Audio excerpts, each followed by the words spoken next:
Olá a todos e todas que acompanham o canal, dando aí continuidade para os vídeos sobre o Segundo Reinado, eu vou falar agora sobre a imigração. Aproveitando aí, quem está curtindo os vídeos do canal, se inscreva e divulgue, né, compartilhe aí nas redes sociais. Bom, a imigração no Brasil ela sempre ocorreu, né? Afinal de contas, os únicos habitantes nativos dessa terra são os índios. Então, os portugueses que vieram para cá eram imigrantes, os negros que vieram para cá escravizados também eram imigrantes, imigrantes forçados, é verdade, mas eram também imigrantes. Mas a partir do século XIX, o governo passa a incentivar a vinda de imigrantes europeus e depois também asiáticos. Por quê? Primeiro, por causa daquele projeto que alguns políticos e alguns fazendeiros defendiam de ir aos poucos acabando com a escravidão. Então, qual que era a lógica? Vai tirando os negros e vai colocando no lugar imigrantes europeus. E segundo, e mais importante, é porque para as elites brasileiras era necessário embranquecer o país, ou seja, puro racismo mesmo. Na cabeça deles, o negro tinha que ser aos poucos sendo eliminado.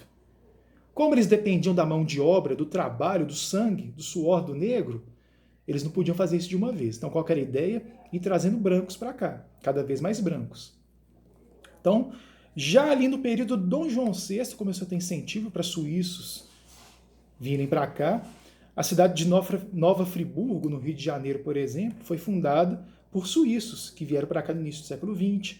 Durante o primeiro reinado, né, durante a fase que Dom Pedro I governou o Brasil, houve um grande incentivo para alemães virem para cá e também, né, suíços continuarem vindo. Então, por exemplo, cidades como São Leopoldo, Novo Hamburgo, no Rio Grande do Sul, Blumenau e Joinville, em Santa Catarina, elas foram fundadas por esses alemães, que também chegam no início do século XIX. Só que é o seguinte, né? Há mais de 300 anos que os fazendeiros brasileiros usavam do quê? Trabalho escravo. Então eles estavam acostumados a lidar com quem? Com escravos. Então esses primeiros imigrantes, quando eles vêm para cá, eles são meio que tratados como escravos. Então eles já vêm para o Brasil devendo. Então quando eles vêm, né, da longa viagem de navio da Europa para cá, eles chegam no Brasil e descobrem que eles têm uma dívida. Eles têm que pagar a viagem. E de que forma eles vão pagar a viagem? Por meio do trabalho. Então esses imigrantes eles iam para fazendas, principalmente de café, e aí eles trabalhavam nas fazendas e uma parte do que eles produziam ficava com eles próprios e outra parte eles eram obrigados a dar para o dono da fazenda. Além do mais, muitas fazendas não tinham a menor estrutura para receber esses imigrantes, então eles dormiam em senzala.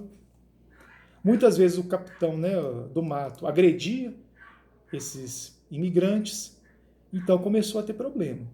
O principal deles foi na fazenda Ibicaba. Essa fazenda Ibicaba ficava lá em São Paulo e ela era de propriedade de um senador, o senador Vergueiro.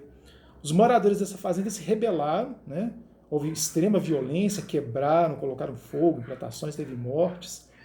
E essa notícia chegou lá na Europa.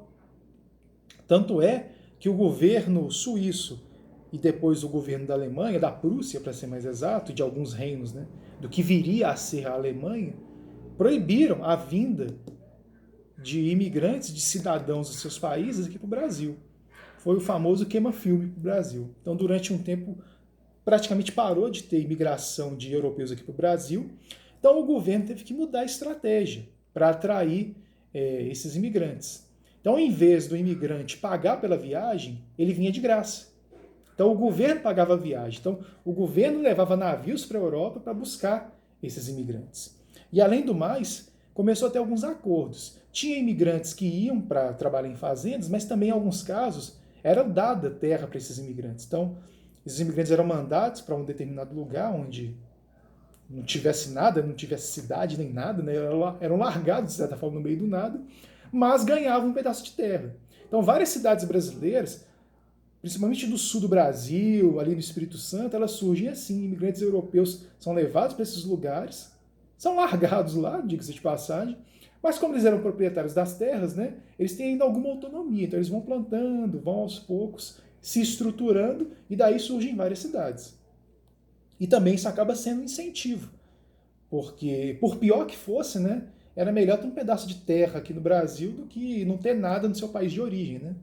Então, milhões de imigrantes vêm aqui para o Brasil, do final do século XIX até ali a metade do século XX. principalmente da Itália e de Portugal. Então, milhões de italianos e portugueses vêm aqui para o Brasil, além de milhares de libaneses, japoneses e espanhóis, e também povos de outras regiões. Então, só para vocês terem uma ideia, de 1884 a 1959, o Brasil recebeu quase 5 milhões de imigrantes. A grande maioria europeu, japonês e libanês. Tanto é que se você encontra mais libanês e descendente de libanês no Brasil do que no Líbano, de tanto imigrante que veio para cá. O lugar que você vai encontrar mais japonês fora do Japão é o Brasil.